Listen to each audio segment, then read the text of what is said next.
This is Radar for Other Entertainment Blog coming to you with the first half observations and notes and honest mistakes that I made and things that I was correct about from the 2022 MLB season first half. So I will say this. I thought, looking at the Yankees rotation and how injury-plagued they were, how their bullpen was taking some hits with Zach Britton being hurt, that as good as their lineup was, they weren't going to be a first-place team. I was right that it would be the Rays in first or second place because they're obviously second place, but they're like 13 games back. The Yankees are so far ahead. I had the Blue Jays and Red Sox swapped, in terms of how they were going to finish. I had it Rays, Red Sox, Blue Jays, and that's the situation, those three teams, Yankees in fourth. So I can admit I was wrong about that. Orioles, though, I always thought they'd be a fifth-place team. I just didn't think they'd be 500. Sox division, a little biased here, but based on paper and talent, the White Sox are the best team in the division. But injuries and underperforming is the reason why they're in third place at 500 with 3 games back of the Twins.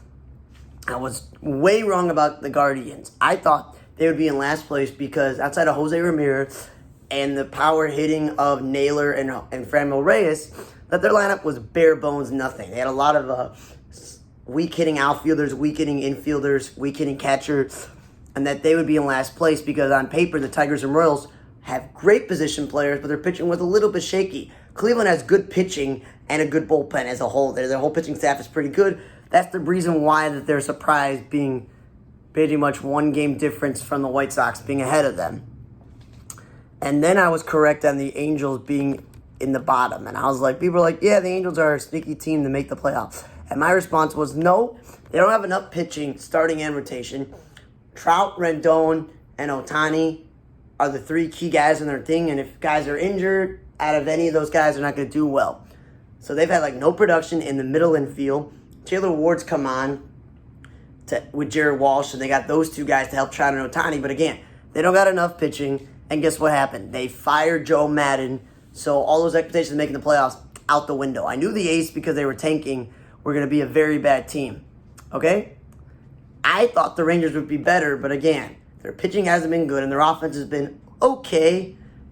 That's why that they're a third-place team. Seattle, though, I thought they would finish in third place because I thought the Rangers were slightly better. It was really a toss-up between the Rangers, Angels, and Mariners, where they're 1 through 5, and their bullpen were but they have a lot of good position players. So Seattle's a surprise because I didn't even think they'd be a playoff team, but they're tied for wild card stuff. Now, one thing I'm also wrong about with the Blue Jays being a wild card team and being, second or third place is they fired their manager, Charlie Montaneo. So when you fire your manager, then you're definitely not, correct on that. And then in the National League, I totally thought, even though I'm a Mets fan, I thought the Braves would be in first place because they already had a good team. They added it by swapping, Freddie Freeman out for Matt Olson, keeping Duvall, keeping Rosario, and bringing in and Ozuna coming back from suspension. I was like, yeah, this is a good team. Adding Kenley Jansen. I was like, this team is a good team. But again, they're only 2.5 games back from the Mets. The Mets were out ahead early, but the Braves have caught up a bit. So it's pretty close. I still had the Mets second-place team based on the moves they had.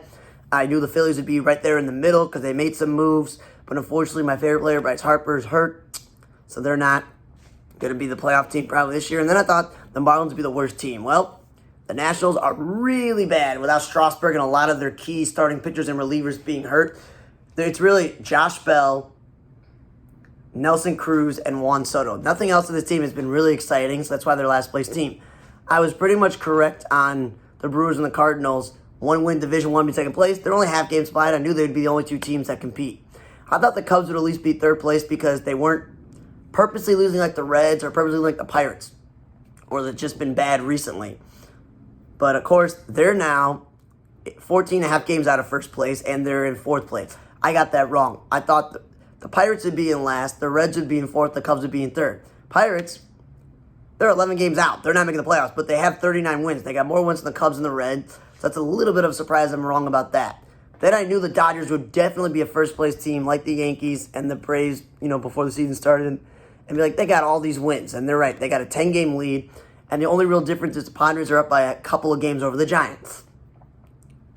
I knew the Giants and the Padres would also be playoff caliber teams, so I got that right. The order is a little bit different. The Rockies and the Diamondbacks, I just knew the Diamondbacks, even though that paper they had some good starting options and relievers, that they would be a last place team, because the Rockies would be slightly better because they got Chris Bryant, C.J. Cron, Randall Grichuk, McMahon, you name it. They got a lot of good position players on this team, and some of their starting pitchers are better than some of the Diamondbacks pitchers. So I was right about that. Now, unfortunately, I knew that I was thinking that maybe Tyler O'Neill would win MVP, but he's been hurt a lot this year, and the Cardinals only tied basically for first place.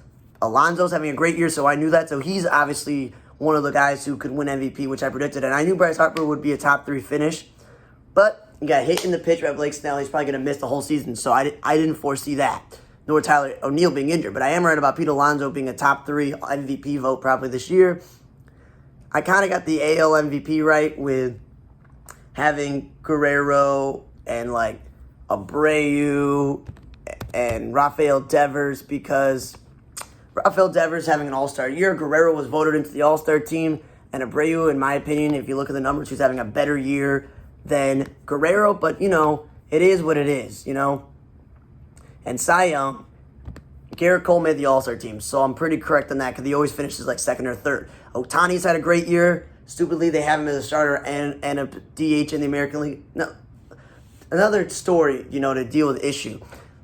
So, and then I'm really correct, because Dylan Cease, the biggest guy missing from the All-Star team, even though he pitched on Sunday, you can just say he make the All-Star team, is leading the American League in strikeouts. He's like all these top 5 for all these stats, and I saw him on Sunday pitch. Amazing. So I knew that between him, Cole, and Ohtani, they'd be the 3 leaders. I didn't foresee Walker Buehler and Brandon Woodruff both being hurt for their respective teams, that Goslin would be pitching at an all-star level for the Dodgers, and obviously Corbin Burns, who won it before, would actually be would be the best pitcher on the Brewers this year, obviously, because he's actually been more healthy than anyone else. So that's where you're just like, okay, Corbin Burns instead of Woodruff, that's probably the only mistake that I made this year.